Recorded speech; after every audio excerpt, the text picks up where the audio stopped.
আসসালামু আলাইকুম। এই যাইছে পাগল পাগল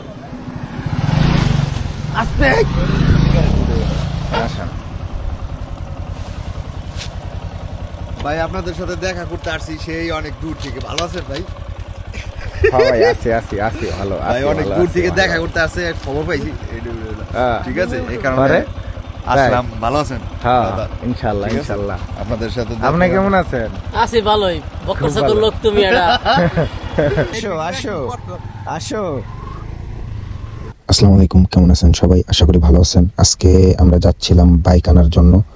তো দুজনে রওনা করছিলাম, আমি আর আমার ফ্রেন্ড যে আমাদের গাড়ি চালাচ্ছিল। তো মাঝে হঠাৎ আমার দুই ফ্রেন্ড ফোন দিল যে তোমরা কোথায়। আমরা মোটামুটি আমাদের এলাকা থেকে 40 থেকে 45 কিলোমিটার দূরে। তো আমরা 20 কিলোমিটার যাওয়ার পরে আমার দুই ফ্রেন্ড ফোন দিছে। তো দেওয়ার পরে মাঝে মিট করলাম, করার পরে আমরা চারজন একসাথে যাইতেছিলাম বাইক আনার জন্য। তো দুঃখের বিষয়ে আমরা গেছি ওইখানে। তো আমরা প্রথমে যাইতেছিলাম, মোটামুটি সবাই হ্যাপি যে আজকে বাইক আনবো। তো সবাই অনেক আশা নিয়ে আকাঙ্ক্ষা নিয়ে অনেক হাসি খুশিভাবে যাইতেছিলাম। তো আমার এই দুই ফ্রেন্ড পিছে যারা আছে ওরা ফোন দিছে, বললাম যে বন্ধু বাইক আনতে যাব। তো ওরা 20 কিলোমিটার আমাদেরকে ছাড়াই অনেক স্পিডে গাড়ি চালাই আসছে, আমাদের সাথে যাবে। মানে মোটামুটি সবার মনে একটা আশা থাকে যে ফ্রেন্ড হোক ভাই হোক যেই হোক না কেন, নতুন একটা বাইক কিনলে সবারই একটা আশা থাকে আমরা একসাথে চলাফেরা করি, ঘুরি একসাথে। তো সবাই চায় যে নিজের একটা বাইক হোক বা আমার না থাকুক, আমার ফ্রেন্ডের একটা বাইক হোক, সবাই চায়। তো অতি দুঃখের সাথে জানাইতেছি যে আমরা মোটামুটি সবাই হ্যাপি ছিলাম। আমরা ওইখানে গেলাম, যাওয়ার পরে ওইখানে দুইটা বাইক দেখাইছে আমাদের, দুইটা পালসার ডাবল ডিক্সের। তো মোটামুটি ওই টাইমে কোনো ভিডিও করা হয় নাই। তো আমরা ভাবছিলাম যে গাড়ির টাকা যখন দিব তখন ভিডিও করব, তো গাড়ি নিয়ে আসার সময় ভিডিও করব। তো যাই হোক, ওইখানে অনেক কথাবার্তা হয়েছে। প্রথমে একটা বাইক দেখাইছে, তো দেখানোর পর ওই বাইকটা বেশি ভালো ছিল না। আমি অনেক দেখছি, টেস্ট ড্রাইভ দিছি, সাথে আমার যে দুইটা ফ্রেন্ড যারা পরে আসছে ওরাও দেখছে। দেখার পরে বললো যে দোস্ত এই বাইক এইটা ভালো না, তোমার এটা নেওয়ার দরকার নাই। তো ওইখানে আমরা যেখানে দাঁড়ায় কথা বলতেছিলাম ওইখানে আরেকটা বাইক ছিল। ওই বাইকের ওইখানে একটা দোকান, ওই দোকানের মালিকের। তো ওই দোকানের মালিকে বললো যে ভাইজান আমার বাইকটা বিক্রি করব, তোমরা আমার বাইকটা দেখতে পারো। তো মোটামুটি আমরা দেখলাম, তো চেক করলাম। চেক করার পরে দেখি অনেক অনেক অনেক সুন্দর, আগেরটা থেকে অনেক ভালো সাউন্ড কোয়ালিটি, কালার, সব দিকেই মজা। আরেকটা কথা বলি, এখানের আকাশের ভিউটা অনেক অনেক সুন্দর, দেখে খুবই ভালো লাগছে। তো যাই হোক, তো ওই পরের বাইকটা দেখার পরে মোটামুটি চেক করলাম বাইকের সাউন্ড, তারপর টান, স্পিড, সব দিকে 100 মনে হয়েছে। তো আগেরটার থেকে পরেরটা অনেক ভালো, তাই পরেরটা নিয়ে কথাবার্তা বলতেছিলাম। তো বলার পরে তো বাইকের যে মালিক সে নিছিল সেকেন্ড হ্যান্ড, তো সে বেশি দিন ইউজ করে নাই। তার দোকান আছে, তো বাসায় যায়, দোকান থেকে আবার বাসা থেকে দোকানে আসে, বেশি রাফ ইউজ করে নাই। আর গাড়ি অল্প কিলো চলছে, কিন্তু গাড়ির বয়স হয়েছে অনেক। আপনার গাড়ি দেখলে বোঝা যায় না যে অনেক বয়স হয়েছে, এত নিট অ্যান্ড ক্লিন, অনেক সুন্দর করে রাখতো সে।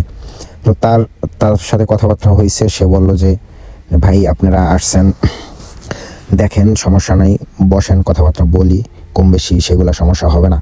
তো এখন প্রথমে যার বাইকটা দেখতে গেছিলাম সে বলল যে ভাইজান আমার সাথে কথা বললেই সমস্যা নেই, আমি দিতে পারবো বাইক এনে। ওই গাড়িটা আমি তারা আইনে দিছিলাম। তো যাই হোক, তার সাথে কথাবার্তা বললাম। মোটামুটি সে হচ্ছে গিয়ে দালাল ছিল একটা। তো তার সাথে কথাবার্তা বললাম, ডিল করলাম, টাকা পয়সার সব কিছু। তো সে বলছিল হচ্ছে 1,30,000 টাকা, আমরা 1,18,000 টাকা বলছিলাম সর্বপ্রথম। তা আমি 1,10,000 টাকা বলতে চাইছিলাম। তো আমার একটা ফ্রেন্ড বললো যে না, সেই বললো 1,15,000 টাকা দেবে। তারপরে মানে সব কিছু ওকে হইলো। ওকে হওয়ার পরে 1,25,000 টাকায় গাড়ি ফাইনাল। এর ভিতরে আমাকে পাঠাইছে, আমি আর ওই যে সামনে যে বাইক চালাইতেছে ফ্রেন্ড, আমরা গাড়ির বায়নার টাকা উঠাইতে গেছি বিকাশে।